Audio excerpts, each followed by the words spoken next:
What is up, YouTube? Mark Hicks coming at you with another video. We got an early pair, Cherry 11s. We get the basic box. Not a fan. But we got an early pair of the Holiday Retro 11 that's coming out this year. We got the Cherry 11s.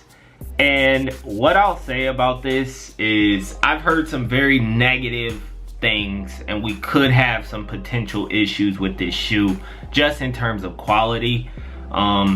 This pair, from what I've heard, people were having problems with, and it's a little there.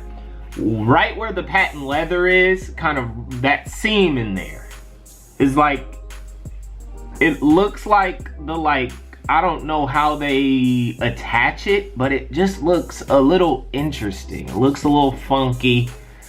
It's just not the quality we would like to see, especially out of a Holiday 11. Especially out of a shoe now after tax, they're charging $240 for. So like, you would expect to see some good quality in the shoe, but I mean, it's kind of just what we have to expect. General Release Jordan, they're obviously not trying very hard. It is what it is. I like this shoe a little bit. It's not a retro pair. This is the first time Cherry 11s. Their first time retro.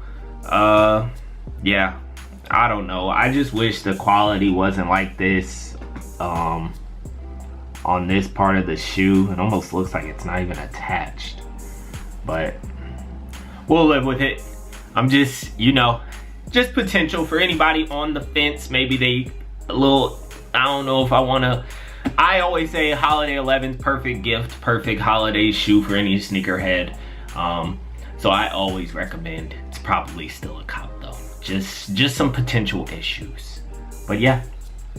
Jordan 11, Cherry. Looks good to me.